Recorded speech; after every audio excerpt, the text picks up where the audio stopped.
사랑하고 살아도 모자란 세상.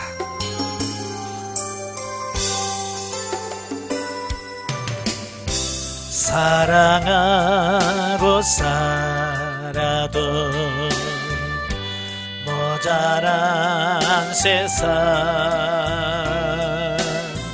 내 이웃을 내 몸같이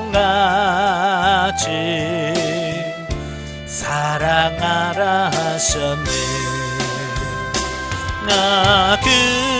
그러나 나는 왜 아직 사랑하지 못하나. 주님 사랑 받기 바라며 어찌하여 사랑 못하나. 오 사랑의 주님, 나도 사랑하게 하소서. 손을 잡고 살아도 힘이 든 세상. 서로 힘이 되어 걸어가라 하셨네. 그러나 나는 왜 아직 손을 잡지 못하나. 주님 내 손 잡기 바라며 어찌하여 잡지 못하나. 오 자비의 주님, 나도 손을 잡게 하소서. 아멘. 기도하겠습니다. 은혜로우신 아버지 감사합니다. 오늘 시간에도 훈련의 장소로 인도하시고 영성적 대인관계 진리단계를 나누게 하셔서 감사합니다. 정말 우리가 사랑하며 살아도 모자란 세상, 그럼에도 불구하고 우리는 여전히 미워하고 시기하고 참 그렇게 살아갑니다. 우리가 변화되지 못한 부분, 주님 이 시간 처리되어지게 하시고 깨끗이 변화되는 귀한 역사가 있도록 우리를 도와주시옵소서. 강의하는 모든 시간 속에 성령께서 함께 하시고 은혜 충만케 하옵소서. 예수님의 이름으로 감사하며 기도합나이다. 아멘. 예, 이 시간은 우리 훈련 과정입니다. 훈련 과정 199페이지 199페이지를 보시면 영성적 대인관계 3 진리단계가 나오게 됩니다. 199페이지 3 진리단계. 자, 우리가 영성을 영성하는 데 있어서 크게 4기둥이 있다고 그랬죠. 성령의 구원사역, 이건 우리 영혼 안에서 이루어지는 일이고요. 그 다음에 성령의 은사사역, 이건 우리 육체의 은사와 능력을 부어주셔서 하나님의 말씀대로 살 수 없는 우리를 하나님의 말씀대로 살게 하는 사역을 성령의 은사사역이라고 합니다. 그 다음에 영성적 물질 관계는 뭐예요? 네, 우리가 세상에 살면서 물질 없이는 못 살지요. 그래서 하나님께 주신 물질을 어떻게 사용하며 살 거냐 라고 하는 부분을 다루는 것이 영성적 물질 관계고요. 영성적 대인 관계, 이것은 우리 인간은 혼자 살 수 없잖아요. 그죠? 하나님께서 우리 인간을 만드실 때 혼자 살 수 있는 존재로 만드신 것이 아니라 서로 도와가면서 사는 존재로 만드신 거예요. 그래서 사람은 어쨌든 이 그룹을 형성하게 되고 사람과의 관계 속에서 살아간다 그 말이에요. 근데 문제는 뭐냐? 이 관계가 원만하지 않다는 얘기예요. 이 사람과의 관계 속에서 갈등하고 고민하고 번민하고 심지어 싸우고, 그래서 하나님께서 아름답게 만드는 이 관계가 깨트려져. 그래서 하나님께서는 우리들에게 영성적 대인관계 훈련을 통해서 원래 하나님께서 우리에게 꿈꾸셨던, 계획하셨던 그 서로 사랑하면서 살아가는 인간관계를 맺게 하는 목적에서 이 영성적 대인관계를 훈련하시더라라는 사실이에요. 자, 대인관계에서 첫 번째 단계는 뭐랬어요? 본능 단계라고 그랬어요. 그래서 대인관계를 할 때에 그 육신이 가지고 있는 본능에 의해서 관계를 맺는 어떤 이런 관계를 본능 단계라고 한다면, 그 다음에 두 번째가 윤리 단계. 조금 영의 성장을 하게 되면 그 하나님의 말씀, 성경을 윤리적 차원에서 이해를 하는 거예요. 그래서 윤리적 차원에서 삶에서 변화를 일으켜가는 것이 윤리 단계고요. 자, 그 다음에 세 번째 단계가 진리 단계입니다. 자, 진리 단계는, 자, 정의를 보십시다. 영혼이 주체가 되어 대인 관계를 맺게 되는 시점으로서 상대방을 통해 하나님께서 말씀하고 있다는 것을 인식하는 단계이다. 그랬어요. 예. 그러니까, 이제, 진리 단계는 뭐냐? 이제, 그 윤리 단계 때만 해도 혼이 주체가 되어서 대인 관계를 맺습니다. 근데 이제 진리 단계는 이제 성장한 영이 주체가 되어서 대인관계를 맺게 되는 어떤 시점이 바로 진리 단계다라고 말씀을 드릴 수 있어요. 그리고 이 진리 단계 들어오게 되면 이제 한 상대방을 통해서 하나님께서 말씀하고 있다는 사실을 인식한다. 하나님께서 우리에게 여러 방면으로 말씀을 하시죠. 가장 많이 말씀하시는 게 뭐겠어요? 하나님 여러분에게 가장 많이 말씀하는 게 뭐예요? 하나님의 말씀. 기록되어진 하나님의 말씀으로 여러분에게 말씀하셔요. 그러니까 성경 읽다가 이건 하나님 내게 주신 말씀이구나. 이 성경 말씀을 읽다가도 하나님의 음성을 듣고 또 설교나 강의를 통해서 하나님의 음성을 들어요. 예. 그 다음에 뭐 꿈으로도 보여주시고 환상으로도 보여주시고 많이 보여주시고 하나님의 뜻을 보여주시는데요. 또 환경으로도 보여주시고요. 예. 그런데 정말 이 진리 단계에 들어오면 하나님께서 우리에게 뭘 말씀하시냐면 상대방, 사람을 통해서 하나님의 말씀을 들려주시더라는 얘기예요. 그러니까 그 전에는 이 사람의 말이 하나님의 음성으로 안 들려요. 근데 진리 단계 들어가면 사람의 말이 하나님의 음성으로 들린다. 그래서 제가 가끔 훈련하시는 분들에게 그래요.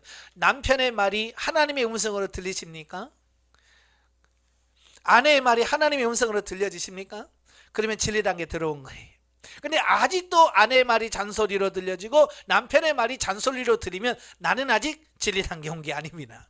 자, 그렇게 제가 말합니다. 예, 하나님께서 사람들, 그래서 많은 사람들이 있지만 가장 많이 하나님께서 말씀하신 게 누구냐? 부부예요. 부부간을 통해서 하나님께서 서로 하나님의 말씀을 하고 계시는 거예요. 근데 우리는 그게 성장하지 않아, 영이 성장하지 않으니까 그 남편의 말이 하나님의 음성으로 안 들려요. 잔소리로만 들리는 거예요. 그래서 뭐 말하면 아이고 또 잔소리 그만해요 라고 한단 말이에요. 왜냐? 내가 아직 성장하지 않으니까 하나님의 음성을 하나님의 음성으로 들을 수가 없는 그런 수준에 머물러 있더라라는 겁니다. 자, 단지 그것은 마음으로 받아들여 말씀대로 지켜 살 때도 있고 인식은 하지만 말씀대로 살지 못할 때도 있다. 그러니까 진리 단계 들어가면 이게 되다 안 되다 그래요. 그러니까 예를 들어서 목사님을 통해서 말씀하면 그게 하나님 말씀인 것 같아 그러죠. 근데 집사를 통해서 말씀을 하면 네가 뭘 이렇게 된단 말이에요. 그러니까 이게 상황에 따라서 그걸 하나님 음성으로 들려질 때도 있고 그렇지 않을 때도 있더라 그 말이에요. 근데 우리의 귀가 항상 열려 있어야 돼요. 하나님은 꼭 목사 입을 통해서 말씀하는 게 아니잖아요. 그죠? 성경 보면 심지어 나귀의 입을 통해서 말씀하셔요. 아시겠죠? 짐승을 통해서도 역사한단 말이에요. 어린 아이를 통해서도 말씀한다 그 말이에요. 근데 내가 성장이 안 되면 그 말씀을 하나님의 음성으로 받아들일 준비가 안 돼 있는 거예요. 제가 훈련 받을 때 어느 목사님이 간증을 하면서 이런 말씀을 하시더라고요. 이래 부부하고 이제 운전을 하면서 가는데 사모님하고 목사님이 요즘 돈이 없어서 걱정이야. 예? 어떻게 돈이 좀 있어야 되는데 고 사모님하고 이제 돈 얘기를 막 하면서 돈이 없어서 걱정하다고 한다고 걱정이 많다고 뭐 이런 얘기를 하고 있는데요. 뒤에 있는 5살인가 6살 먹은 아들이 뒤에서 동생하고 막 놀다가 운전하면 뒤에서 이 사이로 얼굴을 확 내밀더니 아빠 기도하면 되는데 왜 염려해요? 그러더라는 거야.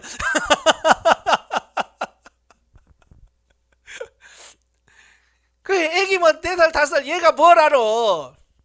그래 애기라고 생각하고 아예 신경도 안 쓰고 그냥 부부간에 돈이 없어서 걱정이네 뭐 이런 얘기를 하고 있는데 갑자기 아이들이 그 사이에 얼굴을 쑥 내면서 아빠 기도할 수 있는데 뭐 그렇게 걱정해요 그러더라는 거야. 근데 그 말씀을 딱 듣는 순간에 이 목사님이 이건 하나님의 음성으로 그 아이의 말이 들리더라는 거예요. 맞아. 하나님이 함께 하시고 우리 기도할 수 있는데 왜 내가 걱정했지? 그래서 그 어린아이의 말이 하나님의 음성으로 들려지더라 라는 간증을 한 걸 들었어요. 예. 그러니까 우리 귀가 막혀서 그렇지, 귀가 열리면 우리는 수없는 사람들을 통해서 주시는 하나님의 말씀을 들을 수 있게 되더라 그 말이에요. 아시겠죠? 때로는 어린아이를 통해서, 또 때로는 부모님을 통해서, 또 남편과 아내를 통해서 계속해서 우리는 하나님의 음성을 들을 수 있는데 우리가 성장하지 못하고 그걸 인식하지 못하니까 그냥 흘러 넘치는 거예요. 애들이 말하면 니들이 뭘 알아서 하고, 남편이 말하면 아이고 또 잔소리, 또 부모님 말씀은 아이고 또 한 소리 또 하고, 이렇게 그걸 하나님의 음성 받아들이지 못하고 그냥 무시해버리니까 그걸 하나님의 음성을 하나님께서 말씀하셔도 그걸 못 듣고 지나가는 경우가 너무 많더라는 얘기예요. 우리가 하나님의 말씀을 들을 수 있는 준비가 되어 있어야 돼요. 아시겠죠? 예. 왜냐하면 여태껏 진리로 살아본 경험이 없기 때문에 처음에는 힘이 든다. 그죠? 우리가 지금까지 신앙생활 하면서 그래 하나님은 사람을 통해서 말씀하셔, 그래서 사람을 통해서 하나님 음성을 듣는 법을 배우고 왔더라면 진리라는 것은 자연스럽게 되겠죠. 근데 우리는 지금까지 그런 적이 없었잖아요. 그런 삶을 살아본 적이 없잖아요. 그러니까 사람을 통해서 주신 하나님의 음성을 들어본 적이 없는 거야. 그러니까 그걸 하나님의 음성으로 들으려고 하니까 이게 힘든 거예요. 한번 여러분 해보세요. 남편의 말을 늘 잔소리로 생각하다가 이제 오늘부터 남편의 말을 하나님의 음성으로 들어야지. 한번 들어보세요. 쉬워요, 어려워요? 그게 되겠어요? 이제 따지죠. 저게 맞냐 맞냐. 네? 그래서 어쨌든 긴 것 같기도 하고 어쨌든 아닌 것 같기도 하고, 자꾸, 왜냐면 그런 훈련이 안 됐다 보니까 내 이성과 지성으로 판단해야 될 거 아니야. 예. 그러면서 이건 아니고 저건 아니고, 예, 난도질 하는 거지. 그대로 받아들일 준비가 안 돼 있는 어떤 이런 모습을 보는 거예요. 왜? 그렇게 살아본 적이 없기 때문에 그렇다라고 하는 거예요. 그러나 하나님께 묻고 응답받아 행하는 영중심의 생활을 반복적으로 경험하여 숙달되면 하나님의 말씀의 법대로 사는 삶이 쉬워지고 평범하게 되어지더라. 예. 처음에는 어려워도요, 자꾸 듣다 보면 그게 쉬워지고 편해집니다. 예. 대부분의 사람들이요, 남편의 말을 안 듣는 경우가 너무 많아요. 또 보통 남자들도 아내 말을 안 들어요. 그래서 보통 여성들이 그러잖아요. 아, 우리 남편은 다른 사람 말을 잘 듣는데 자기 말은 안 듣는다고, 이런 말 많이 하시죠? 예, 그게 쉽지 않아요. 사람을 통해서, 특별히 부부간에 하나님의 말씀으로 듣는다는 건 쉽지 않아요. 그래서 제가 그래요. 영성 상담을 매일 아침마다 한번 상담을 받아보라, 하나님 앞에서. 그 어떻게 받냐? 잠자고 있는 남편의 얼굴을 바라보면서, 야, 하나님이 이런 좋은 남편을 나에게 주셨으니 감사합니다. 그러면 영성이 된 거고, 아, 이거 어쩌다 이런 걸 만나가지고 그런 마음이 들면 영성이 안 된 거다. 그래서 아침마다 상담을 받아, 여러분 스스로. 예, 남편 얼굴 보고 아내 얼굴 보면서 아이고, 내가 불쌍하다. 그러면 아직 영성이 안 된 거고. 또 남편의 말을 들으면 아, 하나님 음성입니다 하고 순종하면 된 거고, 또 잔소리한다 그러면 안 되는 거고. 그래서 매일같이 우리는 이런 걸 통해서 내 자신을 점검하고 하셔야 돼요. 많은 분들이 상담하면서 그래요. 이걸 어떻게 하면 좋겠냐, 저한테 많이 상담을 해요. 그러면 부부간에 상담을 하시고, 남편 말 들으십시오. 남편이 가자 그러면 무조건 가십시오. 제가 그런 말을 많이 하거든요. 예. 그냥 어린 단계 말고 이제 진리 단계 이상 되신 분들에게는 그 너무 고민하지 마세요. 집사님 너무 걱정하지 마시고 남편한테 물으세요. 남편이 물어서 하자 그러면 하고, 하지 말자 그러면 하지 마세요. 그러면 내가 자유하잖아요. 그죠? 근데 남편이 그렇게 말해도 남편을 못 믿어요, 이분들이 대부분. 우리 남편은요, 아니에요. 예. 그래도 믿어보시라고. 집사님이 그렇게 남편을 무시하고 못 믿으니까, 남편이 그런 무시하고 못 믿는 당신을 믿겠냐? 똑같다. 그래서 서로 신뢰하고 믿어가는 그런 훈련의 과정을 해야 예? 그걸 온전히 하나님 말씀을 듣고 순종할 수 있는 단계로 간다. 믿어보라, 순종해봐라, 해봐라라고 하는 말씀을 많이 하거든요. 예. 그래서 개중에 보면 그대로 실천하고 나중에 잘 됐어요 라고 하시는 분도 계시고, 또 보면 아유 못했어요, 안 되더라고요, 뭐 그런 분도 있고요. 여러 가지 그냥 순종해 보셔야 돼. 그러니까 처음에는 힘들지만 반복해서 자꾸 하다 보면 쉬워지는 때가 와요. 우리 육신도 그러잖아요. 처음에 할 때는 어렵잖아요. 제가 강의하면서 그랬잖아요. 제가 인천에 있을 때, 인천에 살면서 저 중계동, 서울 저 중계동 끝에 가서 도봉산역 그 끝까지 가서 영성훈련 받았거든요. 그러니까 집에서 갔다 올게 하고 출발해서 훈련을 해가서 딱 앉으면 2시간이에요. 딱 2시간. 예. 정확하게 2시간 걸려요. 처음엔 2시간이 얼마나 긴지. 그죠? 너무 길은 거예요. 근데 한 달 가고 2달 가고 석 달 가니까요, 그 2시간이요 너무 짧은 거 있잖아요. 그죠? 그렇게 길다고 느껴지지 않아요. 그러니까 뭐든지 처음에 할 때는 다 힘들다고 느껴지고 멀다고 느껴집니다. 그러나 한두 번 갔다 오고 자꾸 하다 보면 그게 길게 느껴지지 않고요, 짧아요. 처음에 저도 이제 저 경기도에 살 때 한 번 여기 전주 내려올 때 왜 이렇게 멀어, 운전해도 가도 끝이 없고 왜 이렇게 멀어. 근데 몇 번 이제 내려와서 올라갔다 내려왔다 하니까 왜 이렇게 가까워요? 예. 그래서 뭐 휴게소 안 들리고 그냥 곧장 와요. 옛날에는 꼭 휴게소 한번 들려서 아이고 힘들어 하고 한 번 하고 오는데 요즘에는 쉬지도 않고 그냥 한 번에 와요. 예. 몇 번 왔다 갔다 하니까 멀다고 느껴지진 않아지는 거예요. 이게 반복해서 하다 보면 쉬워지는 거예요. 모든 훈련이 처음부터 쉬운 건 없어요. 자꾸 하다 보면 처음에는 남편의 말이 하나님의 음성은 안 들려. 그래 자꾸 하나님의 음성을 듣고 그래 알겠습니다 라고 하고 순종하다 보면 이제 그게 자연스러워져서 살 수 있게 되어진. 그러니까 자연스러워질 때까지 계속해서 반복해서 하는 훈련을 해야 되는데 우리는 한두 번 하고 에이 아닌가 봐. 그래서 안 해버리는 거예요.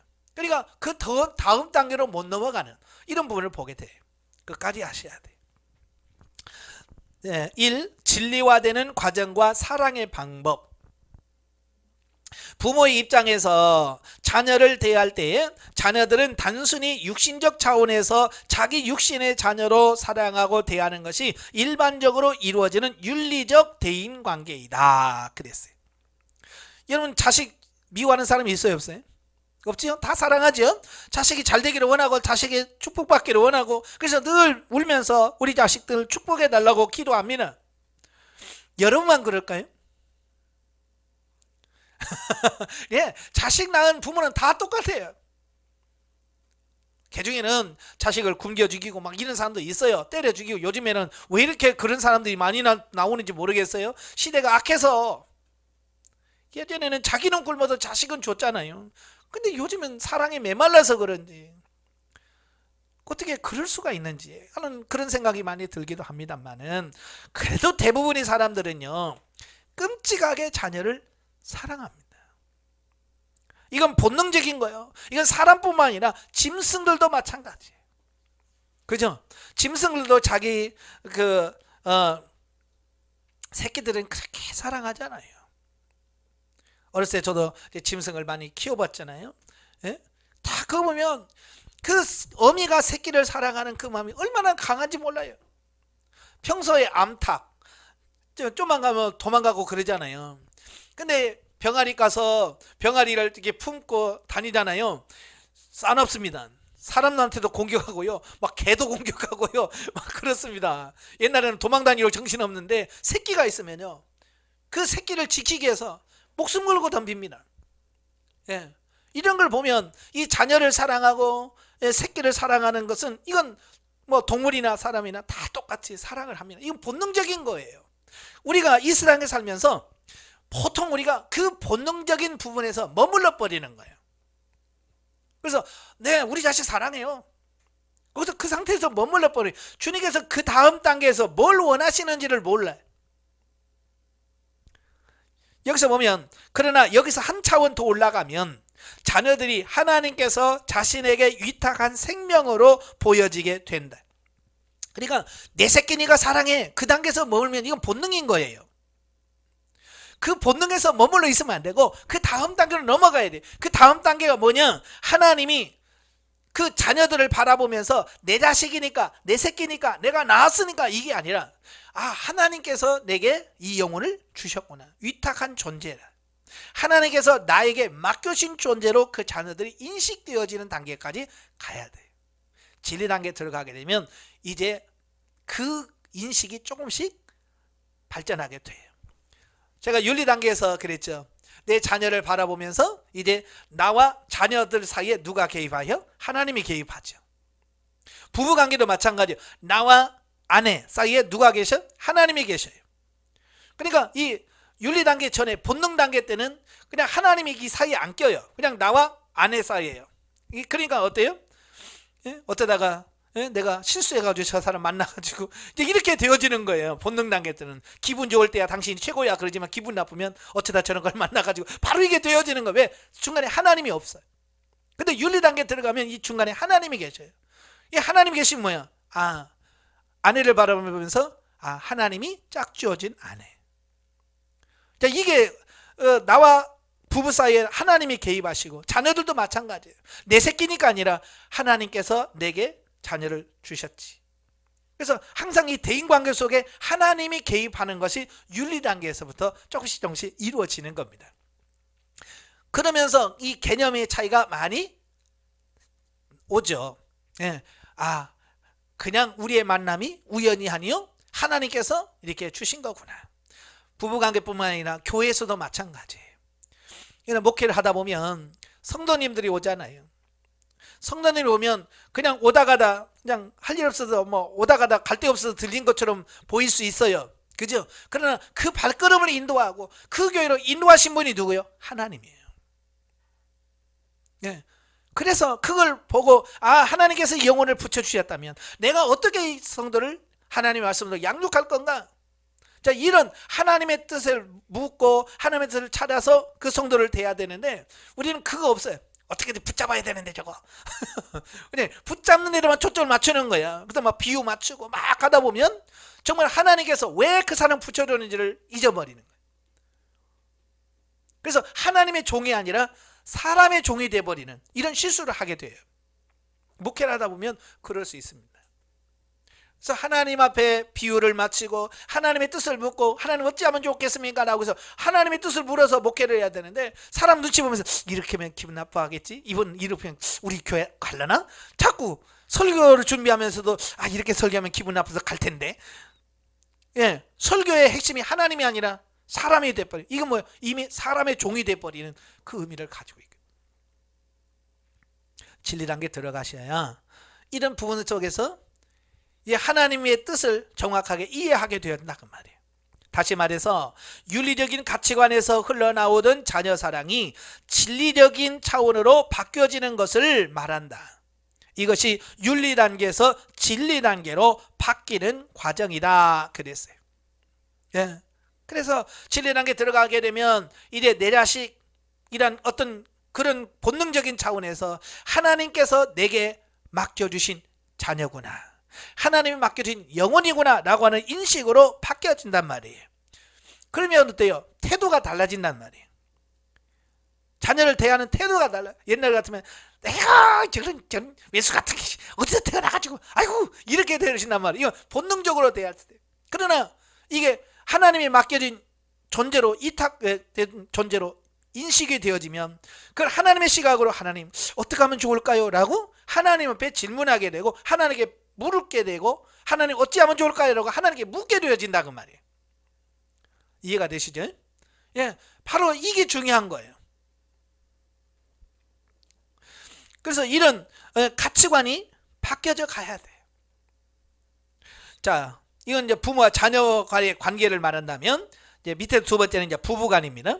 자, 부부간의 애정도 신앙이 초보 단계에 있을 때에는 본능적인 감정이 앞서기가 쉽다. 예, 본능적인 감정이 앞서기 쉽습니다. 그래서 어떤 사람들은요 평생을 본능적인 감정으로 살아가기 때문에 어떤 상황에서는 영원히 살 것처럼 사랑하는 듯 하다가도 또 어떤 상황에서는 서로 원수를 만난 것처럼 싸운다. 그러죠? 결혼할 때 그냥 할 사람 없으니까 이 사람 할까? 그래서 결혼한 사람 있을까요? 신중하고 또 신중하게 생각하고 또 판단해서 이 사람이 아니면 안 되겠구나. 그래서 결혼하겠죠. 그죠? 나름대로 신중합니다. 그런데요, 그래도 안 되는데 보통 사람들이 뭐냐면 그 하나님께 기도하면서 결혼하는 것이 아니라 기분과 감정을 따라서 결혼합니다. 예, 그죠? 어디 놀러 갔다가 눈 맞아가지고 바로 그냥 애 생기고 그래가지고 어쩔 수 없이 책임져야 된다고 사는 부부들이 있어요. 그게 정말로 하나님의 뜻을 묻고 시작한 것이 아니라 자기 감정. 예, 어느 분이 그래요. 아유, 우리 자식이 사고 쳐가지고 어쩔 수 없어요. 예, 애가 생겼으니까 이거 뭐 결혼 안 시킬 수도 없고, 그래서 어쩔 수 없이 결혼을 시키는 거예요. 근데 이런 부부간에 뭘 해야 된다는 어떤 이런 것들이 전혀 준비되어 있지 않은 상태에서 그게 이루어지니까, 물론 마음을 딱 바꿔서 이제는 우리는 하나님께서 짝지어준 존재야라고 딱 바꿔서 살면 괜찮은데 그게 그렇지 않더라는 얘기예요. 식어지더라는 거예요. 왜냐하면 감정으로 시작했기 때문에 그런 거예요. 네. 감정으로 시작하려 하면 감정은 시간과 이런 여건에 따라서 감정은 어때요? 바뀌게 돼 있어요. 그죠? 감정은 바뀌게 돼 있어요. 그래서 우리도 부부 결혼할 때 보통 이제 뭐 큐피트에서 뭐 화살을 맞았다 뭐 그래가지고 뭐 사랑에 막 해서 싸게 두고 막 해서 뭐 한다고 하잖아요. 근데 그게 오래 가지 않는다는 얘기예요. 그 사랑의 호르몬이 있어요. 그 사랑의 호르몬이 몇 년 간다고 그래요? 사랑의 호르몬이 몇 년 간다고 그래요? 2, 3년 간대요. 그러니까 막 저 사람 없으면 안 돼요. 난 저 사람 없으면 못 살아요 라고 했던 그 감정들이 길게 가야 3년 간다는 거예요. 지금 많이 짧아졌어요. 그러니까 그 전에는 괜찮은데 그 후로는 이게 어려워지는 거예요. 예전에는 결혼하면 보통 1년 안에 애를 다 낳아요. 그러니까 이 부부간에 좀 애정이 식어도 자식이 있었잖아요. 그러니까 자식 때문에 또 그냥 어쩔 수 없지만 이 자식이라도 위해서 살자. 그래서 좀 싫으나 좋으나 이 자식으로 해서 살아요. 근데 요즘 젊은 사람들은요, 애도 안 낳아요. 애도 안 낳아. 결혼해도 2년 3년이고 애를 안 낳아요. 그러니까 이혼할 때 훨씬 쉬워진 거죠. 애가 있으면 누가 키우냐 이런 것 때문에 갈등도 많을 텐데 요즘은 결혼해서 애를 안 낳으니까 이혼도 훨씬 더 쉬워지고요. 자, 그렇잖아요. 참, 하나님께서 왜 결혼하고 1년이면 애를 주시는가? 예, 1년 되면 이제 콩깍지가 벗겨질 때가 됐거든요. 그죠? 콩깍지가 벗겨져요. 자, 그때의 애를 바라보면서 살도록 하나님께서 다 이렇게 프로그래밍 시켜 놓은 거예요, 여기. 근데 요즘에는 그걸 자꾸 거역하는 거죠.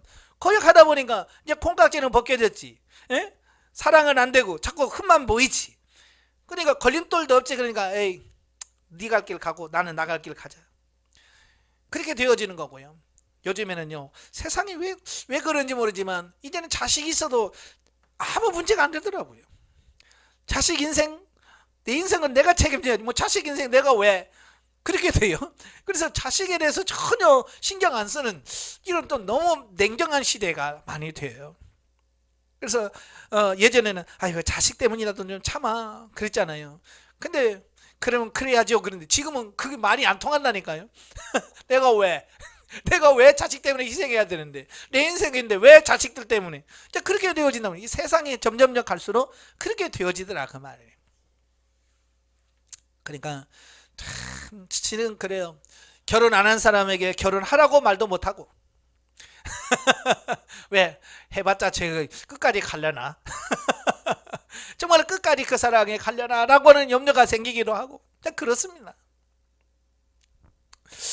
한번 여러분 한 번쯤 생각해 봐요. 지금 배우자가 아닌 다른 사람과 살면 지금보다 더 행복할 거라고 생각이 드세요? 젊은 사람들은 그런 꿈을 많이 꿔요. 그래서 이 파트너를 바꿔보면 어떻게 좀 행복해질라나, 더 잘 살려나라는 생각을 많이 하겠지만, 사실은 내가 변하지 않은 한은, 내가 변화되지 않은 한은 아무리 파트너를 바꿔봐야 의미가 없어요. 하나님께서 왜 파트너를 주셨어요? 나를 바꾸시려고. 예, 나를 바꾸려고 파트너를 허락하신 거죠. 근데 우리는 나를 바꾸려고 하기보다는 상대편을 바꾸려고 하는 어떤 이런 부분을 보게 되죠. 저도 이제 고등학교 친구가 있어요. 고등학교 친구가 있었는데, 예, 어느 날 그 친구 와이프한테 전화가 왔어요. 그때가 이제 목사인지를 아니까, 목사님, 예, 한번 만나요 그러더라고요. 그래서 저 동대문 가서 종로 가서 만났거든요. 서울 종로에 가서. 그래서 무슨 일이냐 그랬더니 남편이 자꾸 자기 보러 이혼하자고 그러는데 내 친구인데 남편이 내 친구인데 자꾸 이혼하자고 그러는데, 그래서 왜 그러냐, 그 이유가 뭐냐, 이혼하자는 이유가 뭐냐 그러니까 남편이 그런데 내 친구가, 당신은 여자로 안 보인다. 아내를 보고 도무지 여자로 안 보인다는 거예요. 여자로 안 보여. 당신은, 내가 여자로 안 보여. 그러면서 떨어져서 살자는, 별거라도 하고, 그냥 서류로 이혼하자고 자꾸 졸라댄다는 거예요. 자, 그래서 그러냐, 내가 한번 만나서 얘기해 보겠다. 그래서 이제 그 친구를 또 따로 불러가지고 친구하고 또 이야기를 하는데, 너 왜 그래? 그랬더니 그 얘기를 하는 거예요. 똑같이 얘기하는 거예요. 아니, 집에 가면 마누라를 보면 여자로 안 보인다는 거예요. 여자로 인식이 안 되는데. 그래서 아니 왜? 그랬더니 자기 아내는 워낙 그 살림이라든지 이런 생활력이 너무 강하다는 거예요. 야, 그러면 좋지 뭐. 그러면 근데 그게 너무 또 그게 또 거슬린다는 거야. 그러니까 이 부인이, 친구 부인이 너무 생활력이 진짜 강해요. 내가 봐도 워낙 강해. 그러니까 아침에 신문 배달에, 우유 배달에, 새벽부터 그걸 해요. 애 둘 키워가면서 낮에도 또 직장 생활하고 그래서 온 집안을 다 생활을 끌어가는 게 이 와이프예요. 그 남자는 이거 뭐하냐, 할 일도 별로 없어. 지금 돈도 잘 못 벌고 그래. 그러면 아내가 더 잘할 수 있도록 도와주면 얼마나 좋아요. 나 같으면 두 손 들고 환영하겠다. 그러니 그게 싫대. 그러니까 사람마다 다 이게 생각이 있더라고. 다르더라고. 결국은 못 살고 이혼해서 애 둘 낳고.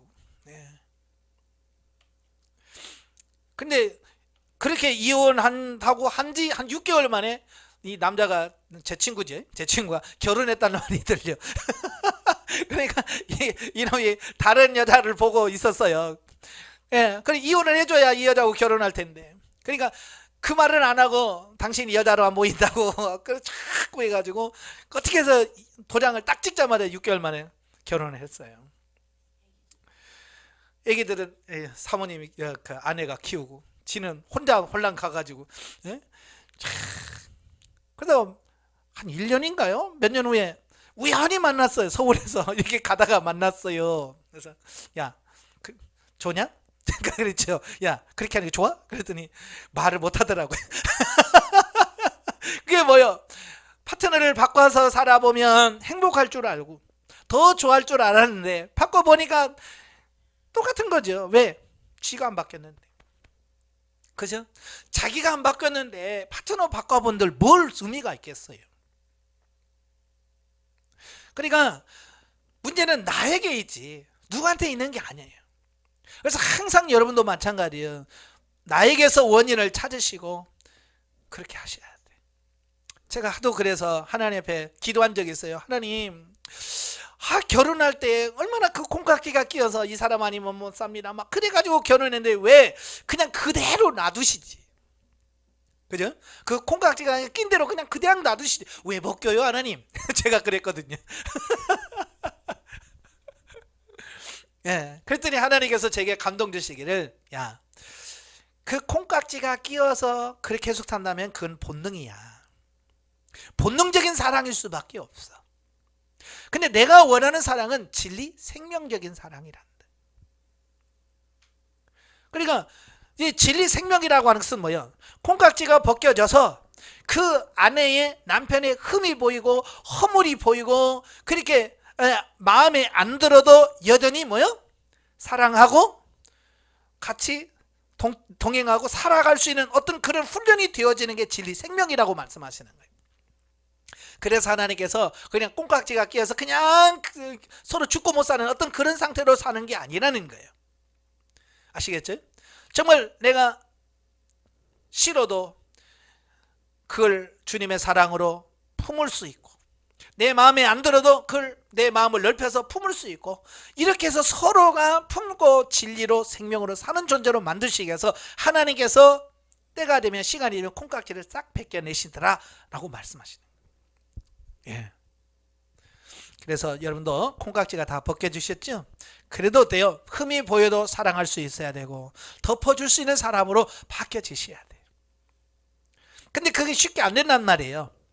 그래서 기도해야 되는 거예요. 하나님, 내 사랑으로는 안 됩니다. 육신으로는 사랑할 수 없습니다. 주님, 내 안에 주님의 사랑으로 덧입혀 주셔서 정말 사랑할 수 있게 해주세요라고 기도할 수 있어야 돼요.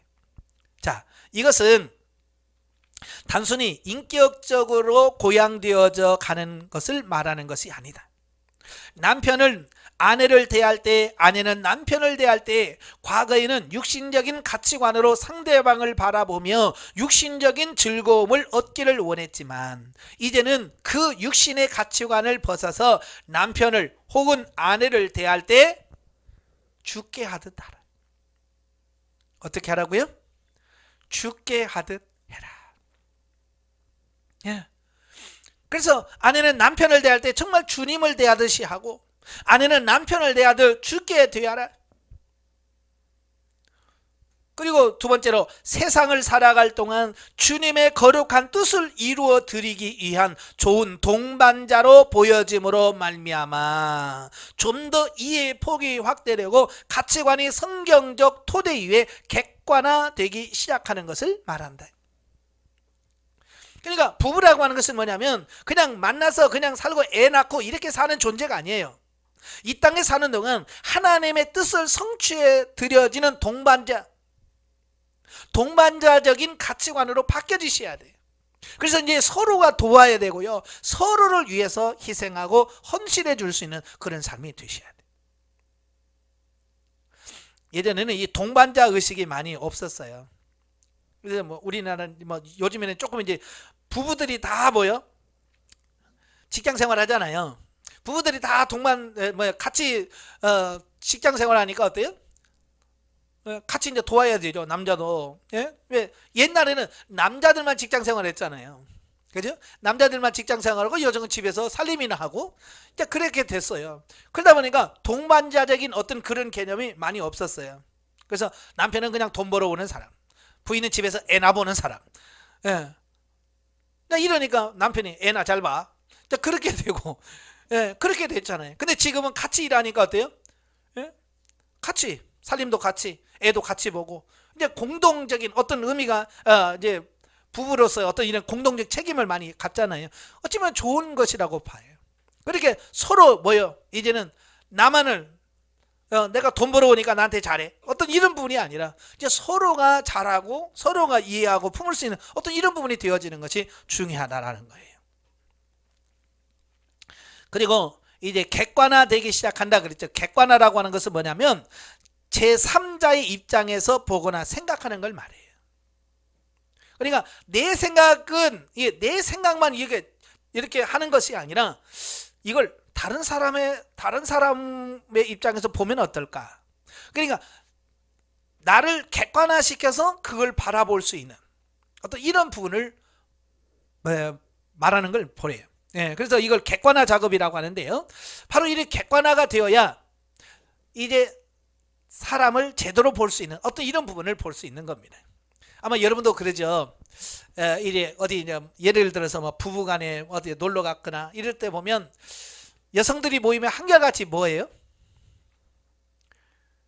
어디 야유회 나가서 여자들이 이렇게 쭉 모여 있어요. 부부간에 가는 애로 남자들 따로 모여 있고 여자들 따로 모여 있잖아요. 그럼 여자들 따로 모이면 뭔 얘기예요? 남편 얘기하잖아요.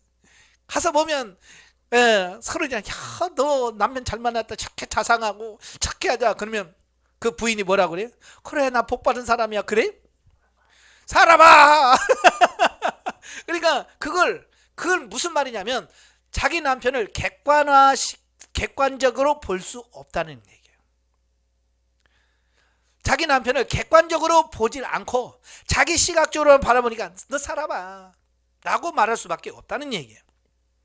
그러니까 친구들이 네 남편이 어떻더라 얘기를 하잖아요. 그 얘기를 들어보면 그게 뭐냐? 그게 객관화예요. 내가 보는 거하고 친구들이 보는 거하고 어때요?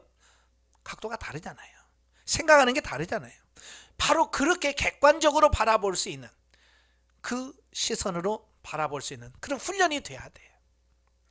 근데 우리는 너무 내 자신이 주관적으로만 판단하고 평가를 하다 보니까 누가 뭐라는 얘기를 해도 내 마음에 안 드니까 그걸 사랑할 수 없는 어떤 이런 부분이 되어지거든요.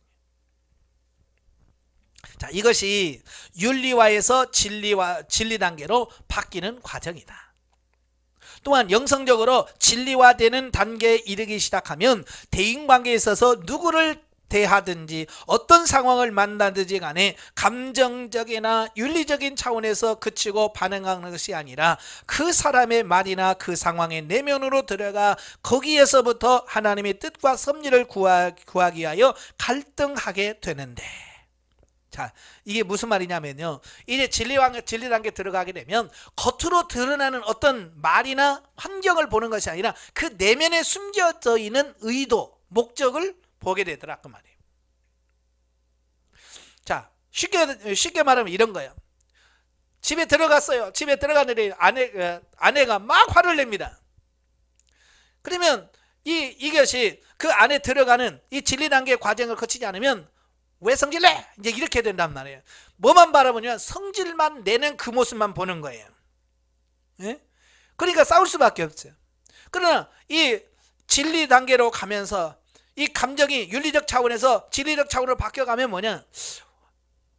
왜 화내가 아니라 왜 화를 낼까? 화를 내는 이유가 뭐지? 그 화를 낼 때는 반드시 이유가 있을 거 아니에요. 여러분, 화내는데 이유 없어요? 화를 낼 때는 뭔가 이유가 있잖아요. 그죠? 화를 낼 때는 이유가 있는 거야. 그러니까 왜 화를 내가 아니라 왜 화를 내지? 그래서 화를 내게 되는 원인을 들어가는 겁니다. 그 원인을 찾다 보면 어때요? 금방 이해가 되죠. 예. 그래서 화낼 만하구나. 미안. 이렇게 되는 거예요. 근데 내면을 못 보면 이 겉에 화만 내는 것만 보면 왜 화를 내는데? 내가 뭘 잘못했는데? 뭐 이렇게 가면 싸움을 할 수밖에 없는 어떤 이런 부분이 돼요. 이게 진리 단계에 들어가면 이제 문제 속에 있는 하나님의 뜻, 하나님의 의도를 찾아가는 거예요. 그래서 하나님 왜 그럴까요? 그래서 왜라는 질문을 많이 한다고 그랬어요. 진리 단계에 들어가면 왜라는 질문을 많이 하게 돼요. 하나님 왜? 왜 그렇죠? 왜 그런가요?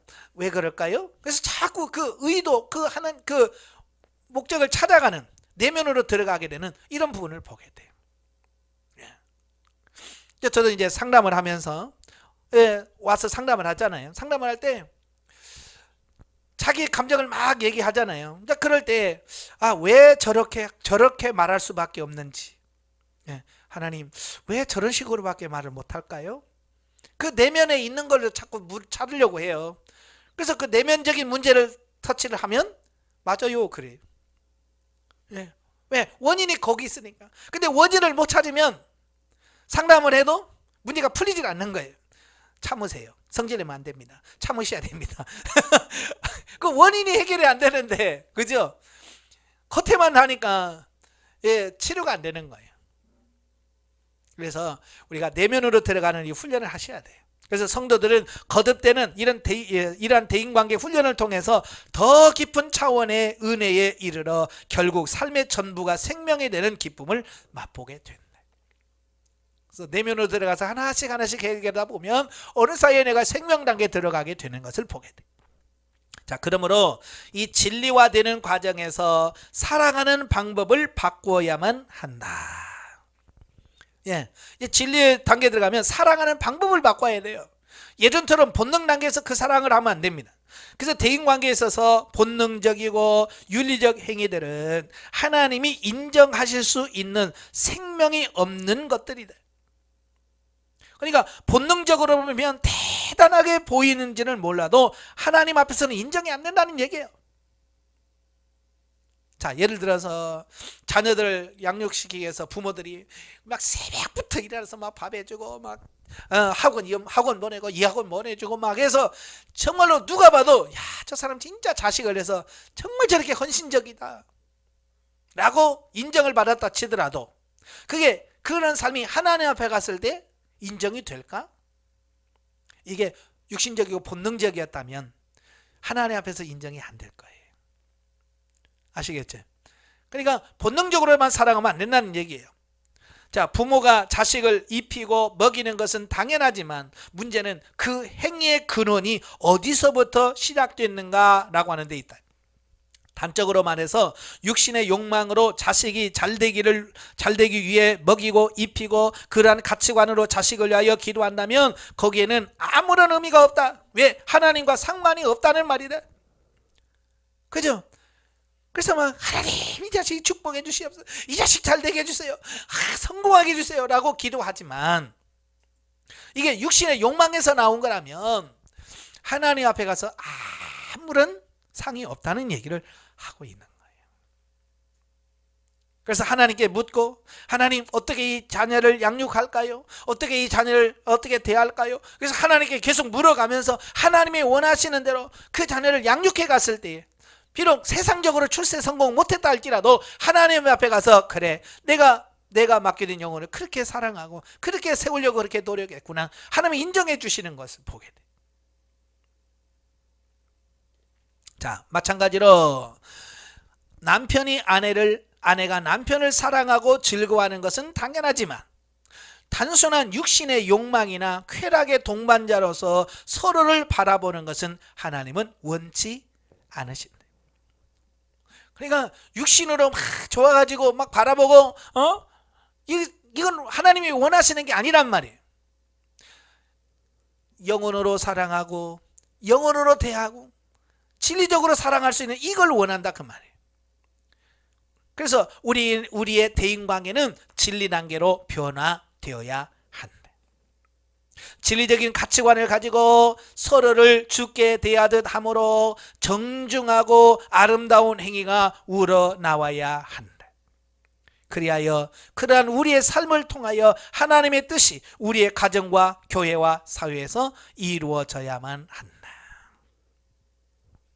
우리에게 주님께서 가르쳐 주신 기도를 드릴 때에 뜻이 하늘에서 이룬 것 같이 땅에서도 이루어지다라고 기도하는 것은 성도들의 삶이 이러한 가치관을 가지고 이러한 방법으로 사라질 때 하나님의 뜻이 이 땅 위에서 이루어진다라는 뜻이다.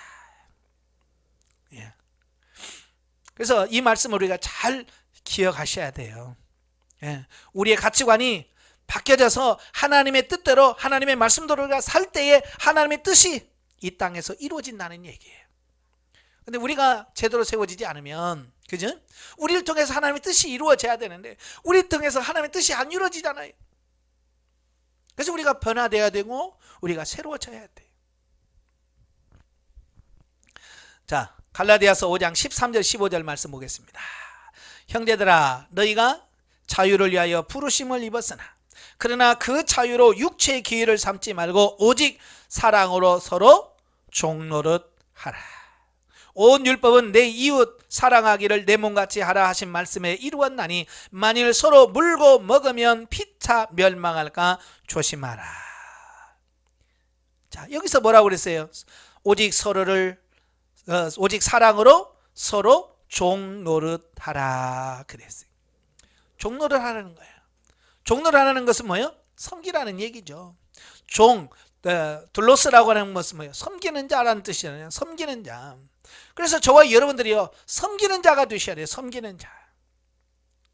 근데 우리는 어때요? 섬기는에 익숙해요? 섬김 받는 게 익숙해요? 여러분 어때요? 섬김 받는 게 익숙해요? 섬기는 데 익숙해요? 섬김을 받는 데 익숙해요? 우리가 받는 데 너무 익숙해요. 특별히 목회자들이 제일 못하는 게 뭐냐?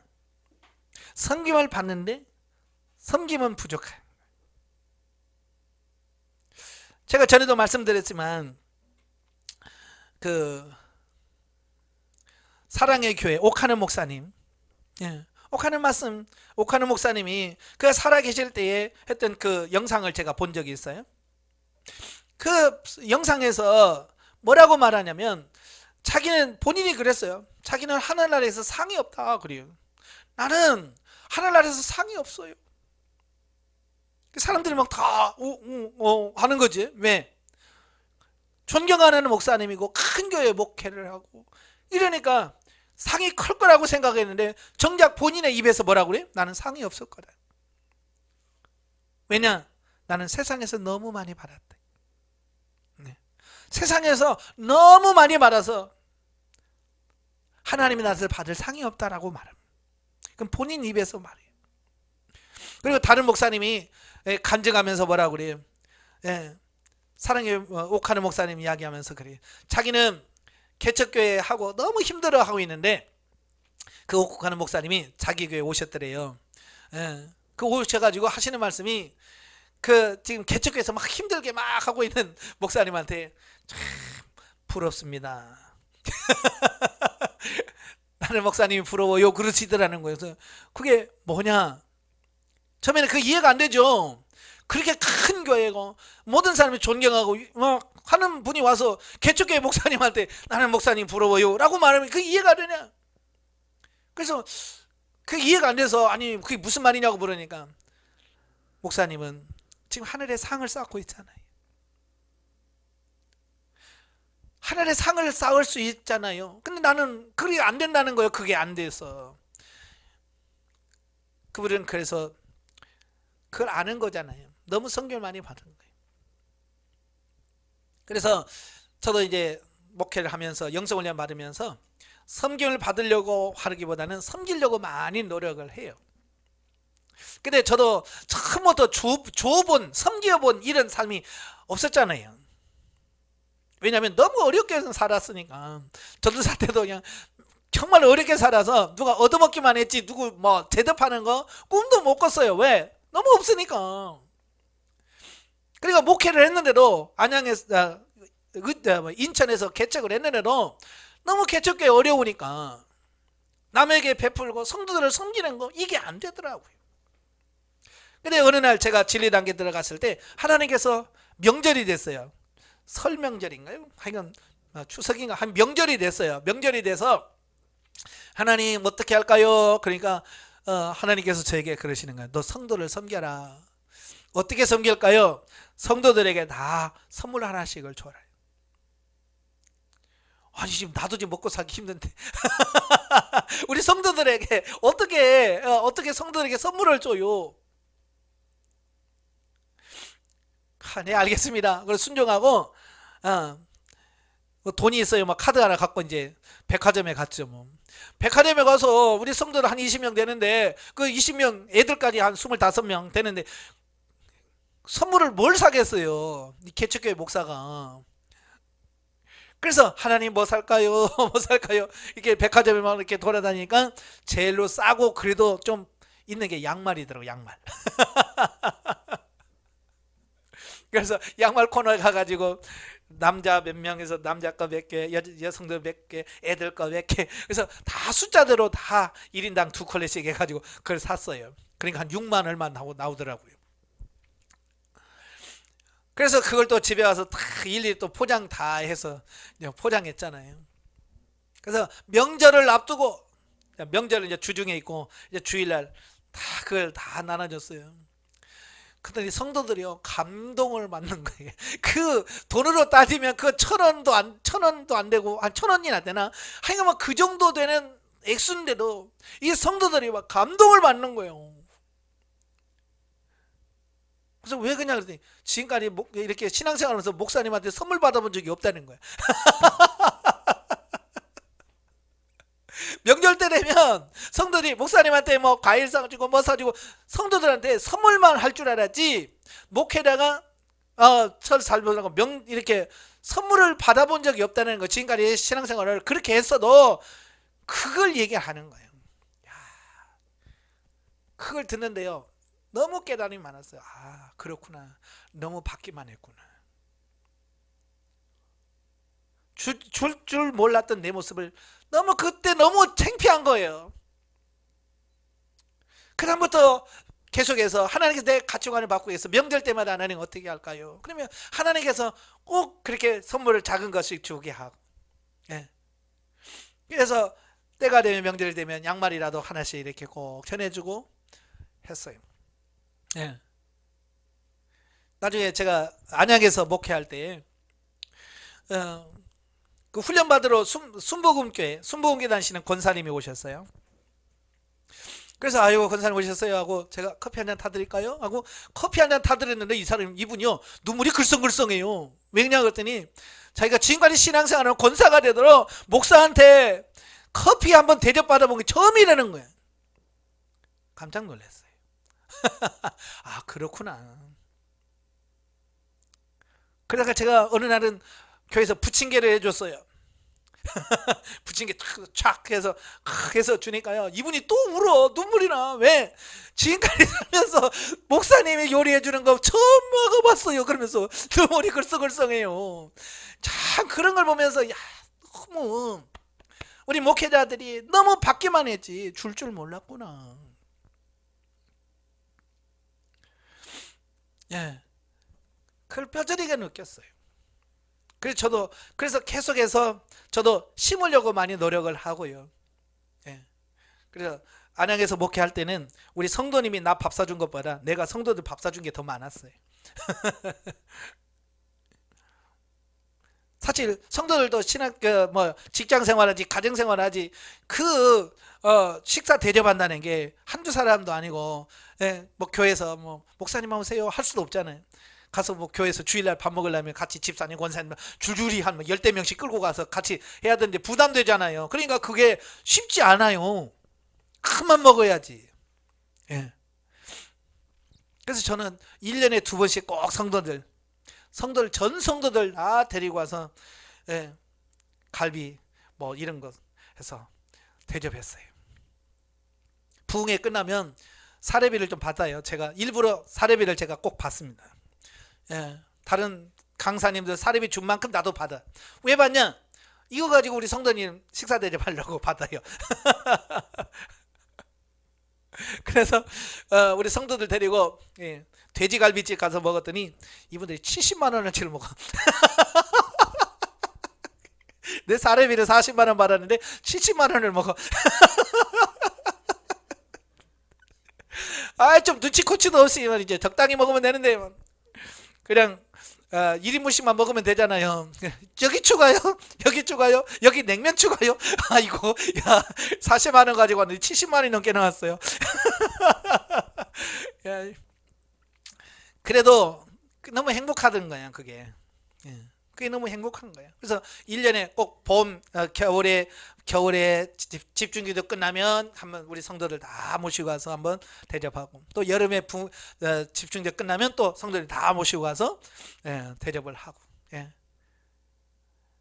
근데 그게 너무 좋은 거예요. 그럴 수 있다는 게. 예전에는 섬기만 받으려고 했을 때는, 예, 그런 기쁨이 없었고요. 그런 평안 만족이 없었어요. 근데 그게 이제는 섬기는 사람, 서로 종로를 하는, 이래 섬기는 사람이 되니까 그렇게 좋더라고요. 네. 자, 그 다음에 부부관계에 대해서 말씀하시는 게 있어요. 자, 에베소서 5장 21절부터 6장 9절까지 보시면, 자, 그리스도를 경외함으로 피차 복종하라. 아내들이여 자기 남편에게 복종하기를 죽게 하듯 하라 그랬어요. 예, 아내들이여, 예? 남편에게 복종하기를 죽게 하듯 해라 라고 말씀하고 있습니다. 왜? 그 이유가 있어요. 왜 남편에게 복종해야 되느냐?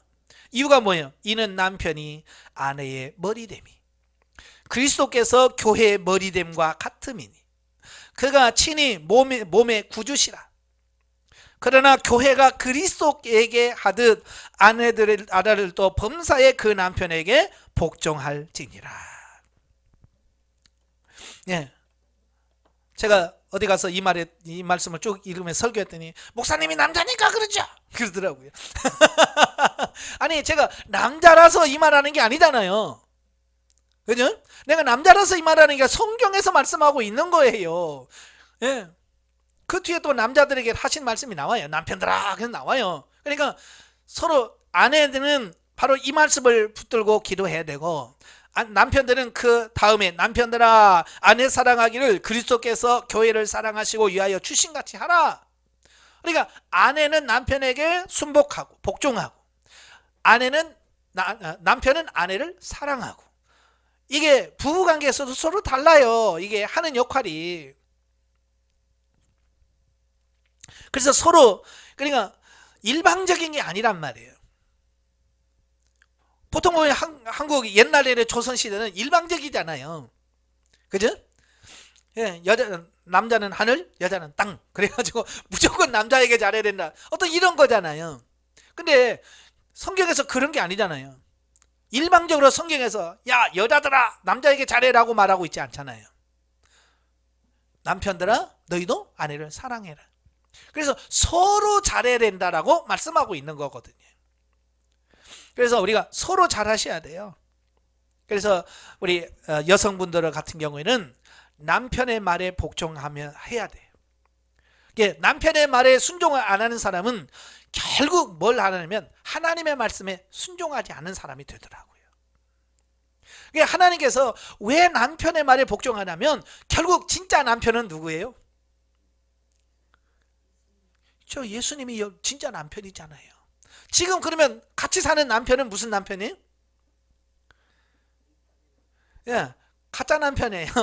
어찌 보면 진짜 예수님을 만나기 위해, 진짜 예수님을 섬기도록, 예수님을 닮아가도록 하는 그 역할을 감당해주는 어찌 보면 가짜 남편. 바로 그 남편의 역할을 하는 사람이거든요. 그러니까 이 눈에 보이는 남편에게 잘못하면 결국 하나님께도 잘못하는 거예요. 예수님한테 진짜 남편은 그분에게도 못하는 거예요. 그래서 내가 얼마나 하나님의 말씀을 잘 듣고 얼마나 내가 하나님의 말씀을 순종하는가를 결국 어떻게 볼 수 있느냐, 내가 남편의 말씀에 얼마나 순종하느냐를 보시면 내가 얼마나 하나님의 말씀에 순종하는지가 나와요. 아시겠죠? 그래서 이 원리를 알기 때문에 사도 바울이 아내들아 남편에게 복종하라 라고 말씀하시는 거예요. 반대로 남편들아 아내 사랑하기를 그리스도께서 교회를 사랑하시고 위하여 자신을 주심같이 하라. 자신을 주심같이라고 하는 건 뭐예요? 목숨을 다해서 아내를 사랑해라, 그 얘기예요. 예수님이 교회를 사랑하시기 위해서 어떻게 했어요? 십자가 못 박혀 죽었잖아요. 남편은 아내를 위해서 목숨을 내걸 만큼 사랑해야 돼. 근데 과연 그럴까? 네. 어떤 분이 그래요. 자기 남편은 진짜 못 믿겠다고. 그래서 아니 왜 그러냐 그랬더니 어느 날 집에서 자는데 도둑이 돌아다니지 뭐 뜨글뜨글 소리가 나더래 밖에서. 그러니까 남편이 아내를 발로 막 잡아서 나가봐 그러더라는 거야.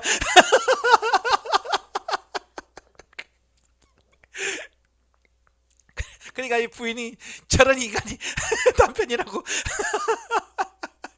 아니 책치가 나가야지 그러잖아요. 이럴 땐 남편이 나가야죠. 가정을 지켜야 되고 아내를 사랑한다면 어떻게 해야 돼요? 자기가 나가서 확인하든지 그래야지. 부인한테 나가봐 이 깨우는, 이건 사랑하는 게 아니죠. 그죠? 주님이 야 니네들이 십자가 저 그랬어요? 안 했잖아요. 내가 십자가 지게. 이건 희생하고 헌신하는 바로 이런 부분을 말씀해 주고 있는 거예요. 사랑해라, 죽는 겁니다. 자, 이는 곧 물로 씻어 말씀으로 깨끗하게 하사 깨끗하게 하시고 자기 앞에 영광스러운 교회로 세우사 티나 주름 잡힌 것이나 이런 것들이 없이 거룩하고 흠이 없게 하려 하심이니라. 이와 같이 남편들도 자기 아내 사랑하기를 제 몸같이 할지니 자기 아내를 사랑하는 자는 자기를 사랑하는 것이라. 누구든지 언제든지 제 육체를 미워하지 않고 오직 양육하여 보호하기를 그리스도께서 교회를 보양함 같이 하나니 우리는 그 몸의 지체임이라. 그러므로 사람이 부모를 떠나 그 아내와 합하여 그 둘이 한 육체가 될지니 이 비밀이 크도다. 왜 하나님께서 나이가 들어서 성장하면 서로 이렇게 남녀를 만나서 부부로 만들어 주느냐? 바로 이 원리를 알도록 하기 위해서 결혼을 시켜 주었다라는 거예요. 우리가 결혼하면서 이 원리를 알아야 돼요. 근데 이 원리를 모르잖아요. 그러니까 서로 만나서 서로 사랑하면서 이 배워가야 될 이걸 모르고 그저 싸우고 다투고, 예, 사니 못 사니 맨날 엉뚱한 데서 지금 우리가 모든 시간과 모든 것을 낭비하고 있다, 그 말이에요. 이 비밀을 바로 알게 하셔야 돼요. 그래서 이 비밀이 크도다. 내가 그리스도와 교회에 대하여 말하노라. 네. 그리스도와 교회의 관계를 교회에 대하여 말하면서 뭐라고 그래요? 너희도 각각 자기 아내를 사랑하기를 자기와 같이 하고 아내도 그 남편을 경외하라. 이게 뭐예요? 다 연결되어 있는 거예요. 그래서 이 부부 관계가 안 좋으면 하나님의 관계도 안 좋게 돼 있어요. 여러분도 한번 경험해 보세요. 부부 싸움하고 가서 기도해 봐요. 기도가 잘 되는지. 안 됩니다. 땅에서 매면 하늘에서 매일 것이고 땅에서 풀면 하늘에서 풀릴 것이라고 그랬어요. 참, 저 예전에 교회에서 막 철회하는 집사님, 권사님들 보면 참 믿음이 좋은 줄 알았어요. 얼마나 믿음이 좋으면 저렇게 와서 맨날 철회하고 그럴까. 근데요, 한 가지 제가 공통적으로 깨달은 게 있는데 뭐냐면, 그 교회 와서 철회하신 분들 보면 부부 사이가 별로 안 좋은 사람들이 참 신기한 거예요.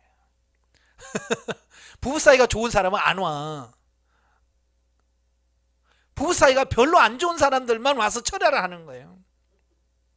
그들이 막 와서 울어요. 울면서 우는데 정말로 왜 울까요? 신세 한탄하는 거야, 거기서. 아유, 내가 저런 인간을 만나가지고 내 신세가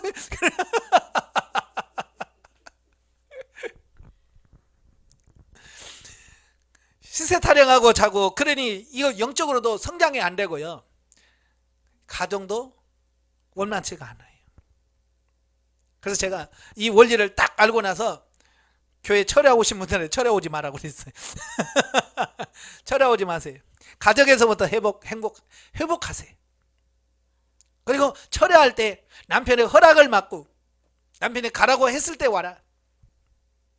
싸우고 오지 마라. 제가 그렇게 했거든요. 왜냐하면 부부간의 관계가 이게 풀려야 하나님과 관계도 풀려는 거예요. 그러니까 여자들이 남편의 말도 불순종하면서 하나님 말씀 순종하겠습니다. 그러면 하나님 뭐라고 하겠어요? 뭐라고 하겠어요? 네 남편이나 말 좀 들어. 그렇잖아요. 남자들은 자기 아내도 사랑하지 못하면서 하나님 사랑합니다, 하나님 사랑합니다. 그럼 뭐라고 해서 하나님이 네 아내나 사랑을 해. 네 아내도 사랑 못하면서 뭘 나를 사랑한다고? 보이는 형제도 사랑하지 못하면서 어떻게 보이지 않는 하나님을 사랑할 수 있냐? 거짓말이라 그랬잖아요. 제가 하는 말이 아니라 하나님의 말씀인 거예요. 이건 분명하게 우리가 이해하시고 깨달으셔야 돼요. 그 다음에 이제 자녀와 부모와의 자녀와의 관계입니다. 예, 자녀들아, 너희 부모를 주 안에서 순종하라. 이것이 옳으니라. 내 아버지와 어머니를 공경하라. 이것이 약속 있는 첫 계명이니 이가 내가 땅에 잘 되고 땅에서 장수하리라 그랬어요. 이 부모를 어떻게 섬겨야 될 거냐? 예, 부모에게 뭐라고 그랬어요? 공경해라 그랬어요.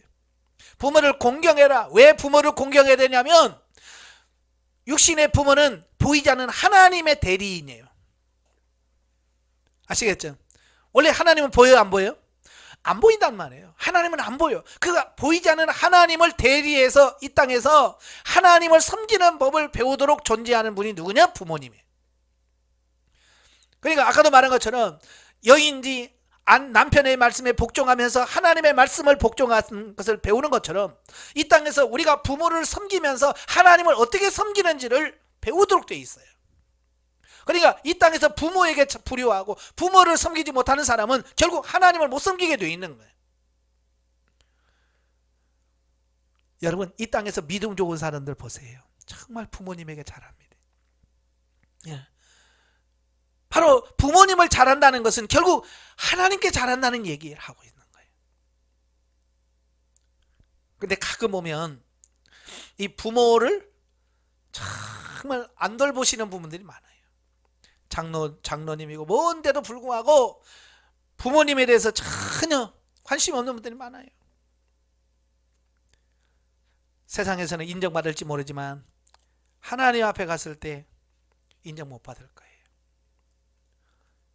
부모를 잘 섬기셔야 돼. 그 다음에 자녀를 섬깁니다. 아비들아, 내 자녀를 노엽게 하지 말고 오직 주의 교양과 훈계로 양육하라 그랬어요. 자녀들 내 소유로 생각하지 말라는 얘기. 아까 다 설명드렸죠. 하나님께 붙인 내게 맡겨진 영혼으로 보고 그들을 잘 양육해라. 예. 저도 참 자녀들의 욕심이 참 많은 사람인데요. 자, 이런 부분을 보면서 깨달고 내려놓기 시작한 거예요. 그래서 억지로 해 아이들한테 하기 싫은 거 시키지 않고요. 예. 이 가치관이 바뀌셔야 돼요. 그 다음에 노사관계. 종들아, 두려워 떨며 성실한 마음으로 육체의 상전에게 순종하기를 그리스도께 하듯 하며 눈가림하여 사람을 기쁘게 하는 자처럼 하지 말고 그리스도의 종들처럼 마음으로 하나님의 뜻을 행하여 단 마음으로 섬기기를 주께 하듯 하고 사람에게 하듯 하지 말아요. 어디 가서 직장 생활하든지 예? 주께 하듯 최선을 다하고 섬겨라라고 말씀해 주고 있습니다. 그 다음에 상전들아 그러지? 상전들은 뭐요? 노사에서 사장 이런 사람들을 가리키겠죠. 상전들아, 너희도 저희에게 이와 같이 하며 공가를 그치라. 이는 저희가 너희의 상전이 하늘에 계시고 너희에게는 그에게는 외모로 사람을 취하는 일이 없는 줄 너희가 알미라. 세상에서는 내가 사장인지 모르지만 더 높으신 하나님이 계시잖아요. 그렇죠? 그래서 이런 모든 관계를 완전 인간 관계를 똘똘하게 이렇게 다 설명해 놓은 게 에베소 5장 21절부터 6장 9절까지 말씀이에요. 부부관계, 부모의 관계, 자녀와의 관계, 노사관계 다 설명. 그러니까 신앙생활이라는 것은 그냥 교회 가서 예배드리고 찬송하는 이걸로 끝나는 게 아니에요. 그것이 세상의 삶 속에서 사라지면서 삶을 통해서 그게 표현되어지고 나타나야 된다는 얘기를 하고 있는 거예요. 지금 교회에서만 막 할렐루야가 자기들끼리만 좋아하고 세상에 나가서는 개판으로 살고 오늘 이 말씀대로 안 살잖아요. 그러니까 교회가 인정을 못 받는 거고 하나님의 이름에 먹칠이 하고 되는 거고요. 그래서 우리가 변화되셔야 돼요. 아시겠죠? 자, 그 다음에 베드로전서 3장 1절부터 9절까지도 나와 있어요. 자, 여기는 뭘 말하냐? 부부관계를 말씀하면서 이 부부관계는 단순한 어떤 부부관계만을 설명하고 있지는 않아요. 여기서 영혼을 단장하는 법에 대해서 말씀하셔요. 내 영혼을 어떻게 아름답게 꾸밀 수 있을까? 어때요? 여러분, 영혼을 아름답게 어떻게 꾸미죠? 예? 베드로가 뭐라고 말씀합니까? 여기 보면 너희 단장을 머리를 꾸미고 금을 차고 아름다운 옷을 입는 외모로 하지 말라 그랬어요. 우리가 신부 단장하는데요, 옷 좋은 옷 입는다고 되는 게 아니고요, 머리를 아름답게 한다고 해서 우리 영혼이 아름다워지는 게 아니에요. 그건 어디까지나 죽고 썩을 육신에 불과한 거예요. 너희 마음에 숨은 사람을 온유하고 안정한 심령에 썩지 아니할 것으로 하라. 여기서 오직 마음에 숨은 사람, 이건 우리 영을 말합니다. 우리 영을 말하고 사도 바울의 표현을 속사람을 말합니다. 우리가 진짜 단장해야 될 것은 겉사람이 아니라 속사람이라는 거예요. 아시겠죠? 근데 우리는 이 겉으로 보이는 이 외모를 꾸미는 건 참 잘해요. 미용실에 가서 비싸게 돈 주고 머리하고 좋은 옷 사입고 삐까번쩍하게 합니다. 그렇다고 해서 영이 아름다워지는 건 아니에요. 자, 영을 어떻게 자기 영혼을 단장하는 건가? 여자가 화장하는 방법이 다르고 남자의 화장법이 달라요. 자, 여자의 화장법은 뭐냐? 자기 영혼을 아름답게 꾸미는 법 1절에 나와요. 아내된 자들아 이와 같이 자기 남편에게 순복하라 그랬어요. 사도 바울의 가르침과 어때요? 달라요? 똑같아요? 같잖아요. 사도 바울 아까 에베소 5장 21절 아내들아 남편에게 순복하라 복종하라고 되어 있잖아요. 그죠? 여기도 똑같이 사도 베드로도 아내들아 남편에게 순복해라. 자기 영혼을 단장하는 법이에요 이게. 그러니까 남편을 무시하고 남편을 종 취급하고 이렇게 하면 자기 영혼을 단장하는 법이 아니라는 거야. 그래서 그 예를 들었잖아요. 사라의 예를 들었어요. 예전에 하나님께 값진 것이니라 전에 하나님께 소망을 두던 거룩한 부녀들도 이와 같이 자기 남편에게 순복함으로 자기를 단장하였나니 사라가 아브라함을 추라칭하여 복종한 것 같이 너희가 선을 행하고 아무 두려운 일에 놀라지 아니하므로 그의 딸이 되었느니라. 이 아브라함과 사라 얘기합니다. 사라가 아브라함을 자기 남편이지만 나의 주인이시여 그래서 주인으로 모시고 섬겼다는 거예요. 정말 죽게 하듯 섬겼다는 거야. 제가 어디 가서 이 얘기했더니 어느 집사가 그러더라고요. 아브라함이니까 그러죠. 우리 남편이 아브라함 같으면 업고 다니겠어요 그러더라고요. 참말로. 그래서 제가 그랬어요. 그래요, 아브라함이 어떤 사람인 줄 알아요? 제가 그랬죠. 보통 아브라함 그러면 믿음의 사람 뭐 이런 것만 생각하잖아요. 처음부터 그랬어요? 자기 마누라 자기 살겠다고 2번씩이나 팔아먹은 인간이요. 그래서 제가 그래서 그럼 당신 남편은 당신 팔아먹었어? 한 번도 안 팔아먹었지. 아브라함보다 훨씬 나은 사람이라고 내가 그랬어요. 아브라함은 지 살겠다고 2번씩이나 팔아먹은 사람인데 당신 남편은 한 번도 안 팔았잖아. 그러니까 당신 남편이 아브라함보다 훨씬 더 나은 사람이라고 제가 그랬거든요. 예, 따질 필요 없어요. 뭐 잘해주니 못하니까 잘해주니까 성경, 이건 윤리적인 본능이라고 그랬잖아요. 잘해주든 못하든 성경에 뭐라고 나와있어요? 너한테 잘해주거든 잘해주고 너한테 잘못하거든 잘못해주라 이렇게 나와 있어요? 1절 조건이 없어요. 잘해주고 못하면 1절 조건이 없어요. 그냥 뭐요? 아내된 자들이여 이와 같이 자기 남편에게 순복하라고 돼 있어요. 자, 그 다음에 남편에게는 또 말하죠. 남편된 자들아 이와 같이 지식을 따라 자기 아내와 동거하고 저는 더 연약한 그릇이요 또 생명의 은혜를 유업으로 함께 받을 자로 알아 귀히 여기라 그랬어요. 아까도 에베소 말한 사도 바울이 뭐라고 그랬어요? 남편이 사랑해라 그랬죠. 아내를 사랑해라. 여기서 귀히 여기라고 하는 말은 사랑하라는 얘기예요. 사랑하라. 그러니까 남편은 아내를 사랑하면서 자기 영혼을 단장하고 아내는 남편의 말에 순복하면서 자기 영혼을 단장하는 겁니다. 아, 그거하고 무슨 상관이 있어요? 그러죠. 근데 바로 뒤에 나오잖아요. 예? 이는 너희 기도가 막히지 아니하게 함이라 그랬어요. 결국 부부가 서로 잘하면 기도가 잘 돼.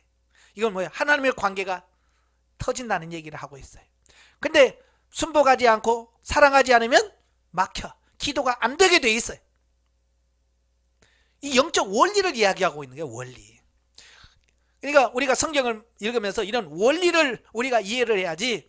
윤리도덕 시대가 지금 어디 시대인데 에? 남편에 순복합니까? 지금 곧 조선시대가 아니고 이렇게 말하는 사람은 이 영적 원리를 모르는 사람이에요. 아시겠죠? 예. 시대는 분명히 지금 우린 조선시대 아닙니다. 지금 21세기에 살고 있는 우리예요. 예. 그러니까 그런 게 아니에요. 그런 도덕적 윤리적으로 사는 게 아니라 정말 성경에서 말하는 진리적으로 사는 이 영적 원리를 이해해서 그게 단순히 남편에게 잘하는 게 아니고 내 영혼을 단장하는 거구나, 내 영혼을 아름답게 꾸미는구나 라고 하는 것을 인식하고 살아가야 되는, 이걸 말씀해 주고 있는 겁니다. 어쨌든 이 말씀을 잘 기억하십시오. 예. 가정과 영적인 생활과 직장 생활이 떨어지는 게 아니라 같이 해요. 같은 거예요. 예. 그래서 교회에서만 잘하고 밖에 나가서 음악, 이건 아닌 거예요. 그건 영성이 안 된 거예요. 하나님 원하는 게 아니에요. 어디를 가든지, 직장에 가든 어디를 가든 하나님이 믿는 백성으로 똑같이 살기를 원하시는 하나님의 마음이 담겨져 있는 거예요. 잘 깨달으시고 승리하시길 바랍니다. 기도하겠습니다. 은혜로우신 아버지 감사합니다. 오늘 영성적 대인관계 진리단계 첫 번째 시간 나누었습니다. 우리가 지금까지 우리가 생각지 못했던 많은 부분들을 주님께서 깨닫게 하셔서 감사합니다. 이제 이 말씀을 진리적으로 깨닫게 하시고 이 영적 원리를 바르게 인식함으로 말미암아 부부관계부터 부모와의 관계, 또 자녀와의 관계, 노사와의 관계, 이런 모든 분야에서 다 해방되어지고 노인받게 하시고 우리 영혼을 아름답게 꾸미는 방편으로 삼을 수 있도록 우리를 도와 주시옵소서. 예수님의 이름으로 감사하며 기도합나이다. 아멘. 하나님께 드립니다.